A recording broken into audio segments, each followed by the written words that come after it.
आता पर्यावरणाला काय हानिकारक वस्तू असे काही प्रॉब्लेम येतात, त्याच्यामुळे आपण हे सर्व नॅचरल केलेले, हे सर्व कागदाच आहे, पोट्टा वगैरे वापरून केलेले, त्याच्यामुळे याचा काही प्रॉब्लेम कोणाला होऊ शकत नाही.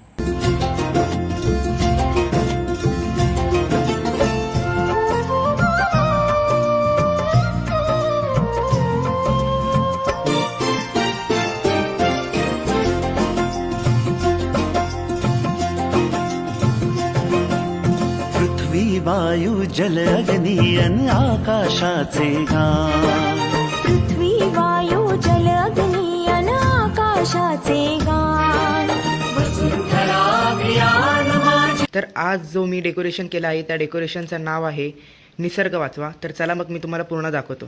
तर प्रथम ह्या साईडला आलो तर आपण बघू शकतो की ही जी फॅक्टरी आहे त्या फॅक्टरीतलं अशुद्ध पाणी जे केमिकल्समुळे घाण झाले ते डायरेक्ट या नदीमध्ये सोडलं आणि त्यामुळे नदी दूषित होत आहे.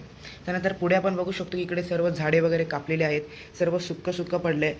तर अशी ही साईड आहे. तर आपण दुसरी साईड बघितली तर ह्या साईडला फॅक्टरी आहे. या फॅक्टरीतलं घाण पाणी जे आहे ते STP म्हणजेच पाणी शुद्धीकरण केंद्र ह्याच्यामध्ये जातं. त्यानंतर ते शुद्ध होऊन हा पाणी ह्या नदीत सोडलं जातं, त्यामुळे ही नदी शुद्ध आहे. आणि इकडे झाडेसुद्धा लावलेले आहेत, एकही झाड कापलेलं नाही आहे, त्यामुळे इकडचं जीवन खूप सुंदर आहे. तर असं आहे आपलं आजचा डेकोरेशन.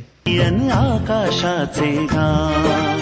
पृथ्वी वायू जल अग्नी अन आकाशाचे गान. वसुंधरा अभियान माझी वसुंधरा अभियान.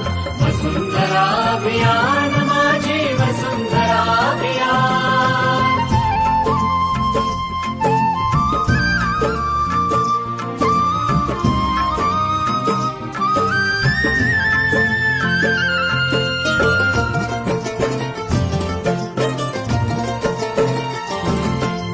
एकच नारा आता येथे, ध्येय एक साऱ्यांचे